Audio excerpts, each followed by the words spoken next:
é mais rápido do que ficar tentando gravar tudo de uma vez. Medição de temperatura no aquário marinho. Os integrantes do grupo são Daniel Casimiro, Heber Lima, Pedro Henrique, Rodrigo Sano e Thiago Baltazar. O problema proposto foi o controle de temperatura em um aquário marinho. O controle da temperatura no aquário marinho é muito importante porque todos os parâmetros eles influenciam na saúde, tanto dos peixes quanto dos corais. E qualquer variação, diferentemente de um aquário de água doce, pode implicar em morte de peixes, em morte de corais. E aí nós temos dois problemas, não só a saúde, mas também o valor. Porque em aquários marinhos o valor de tudo é muito mais elevado do que no aquário de água doce.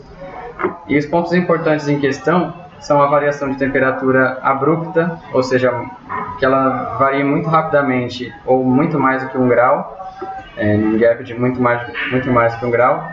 E a temperatura ela está relacionada com todos os outros parâmetros, especialmente com a densidade da água, que também é muito importante para a saúde do ambiente marinho. O controle da temperatura nos dois sentidos, ou seja, tanto para baixo quanto para cima, é muito importante e a medição e condicionamento desse sinal captado pelo sensor é primordial. No caso de um aquário marinho normal, a maioria dos aquaristas fazem controles independentes, ou seja, um sistema controla o aquário para temperaturas elevadas, para diminuir a temperatura, e outro para quando passa para temperaturas muito baixas, e aí aumenta a temperatura da água através de aquecedores. A nossa proposta é fazer um controle único, de modo que não haja nenhum tipo de discrepância entre os sinais, para que o controle seja uniforme, de preferência vindo de um sensor único, e assim o acionamento seja o melhor possível. A descrição técnica do problema.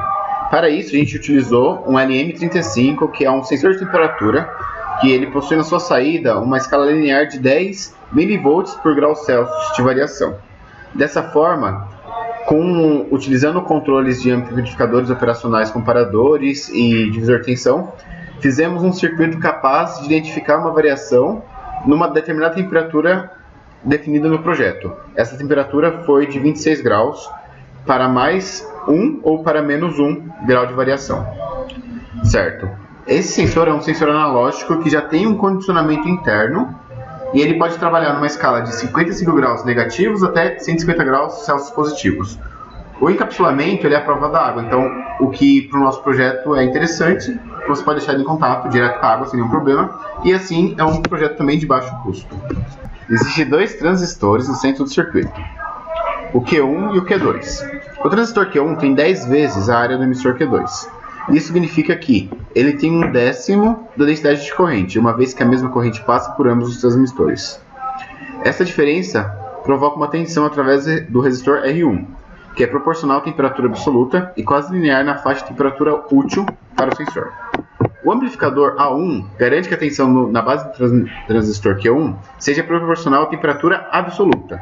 Já o amplificador A2, do tipo não inversor, converte a temperatura absoluta, medida em Kelvin ou em Celsius, dependendo do componente, LM34 ou LM35, e ele providencia um ganho de 1,8 na conversão para que seja necessário para que chegue a nossa escala de 10 mV por grau Celsius.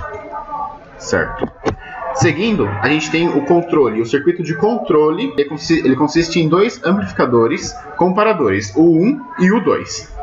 No 1, utilizamos um divisor de tensão na entrada positiva, que faz a comparação pela entrada negativa com o valor de tensão vindo do sensor.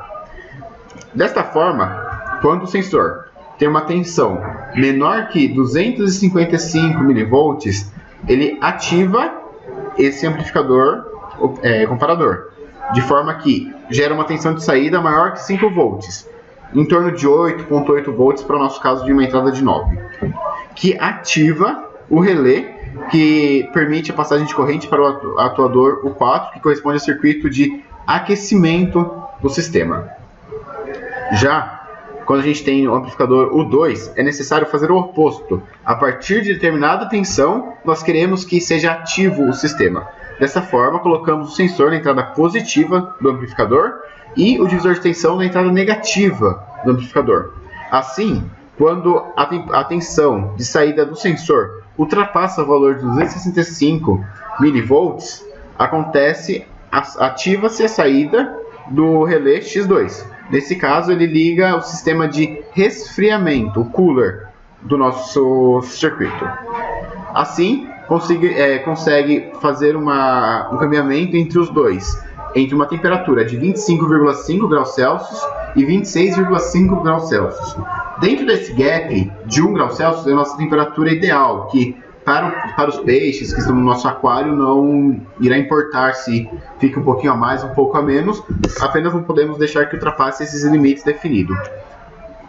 Certo. Como resultado, nós temos algumas simulações.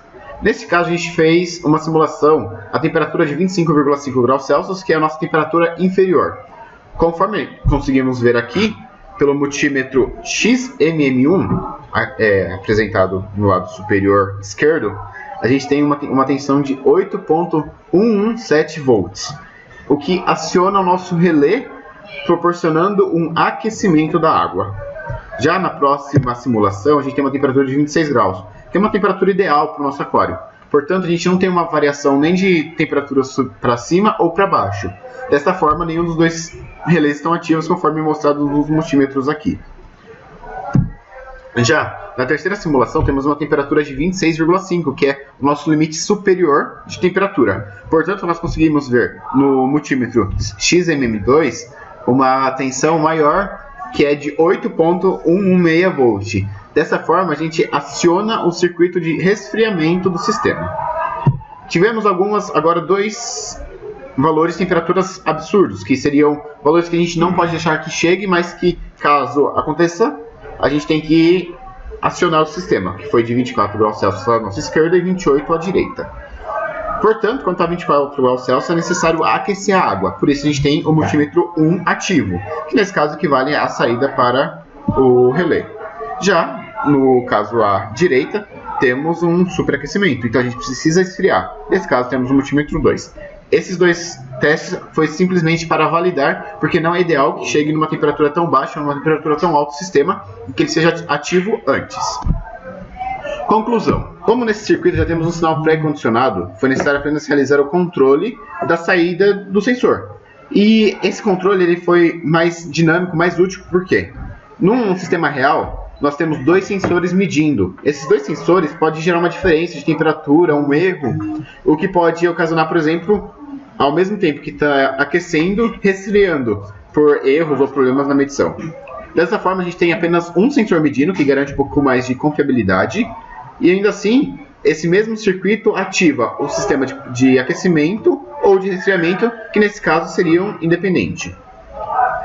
O circuito é um circuito estático para a temperatura desejada. Portanto, se você deseja aumentar ou diminuir o gap, o espaço de temperatura, é necessário alterar as pontes, é necessário alterar os divisores de tensão para mais ou para menos, conforme deseja. O uso de um microcontrolador, por exemplo, pode ser mais vantajoso, porque não conseguimos eliminar de forma rápida e eficaz, por exemplo, uma variação abrupta de temperatura, de 26 para 23 graus, porque foi inserido uma água mais fria ou alguma coisa, por exemplo. Com o uso de um microcontrolador, você consegue ter um histórico, fazer levantamento de dados, entre outras coisas, que permite um controle mais sofisticado para o sistema, melhorando assim então a qualidade do ambiente onde os peixes vivem, podendo ativar em maior ou menor quantidade de temperatura, entre outras coisas. Mas nesse caso, desenvolvemos então um circuito que pode ser considerado simples, mas que é eficaz para o controle de temperatura desejado entre 25 e 26,5 graus Celsius. Desta forma, temos o controle de circuito otimizado para o problema proposto e conseguimos assim utilizar o sensor e eliminar alguns fatores de erro. Portanto, consideramos um sucesso o nosso trabalho. Alguma pergunta? Se desejar, mande por e-mail.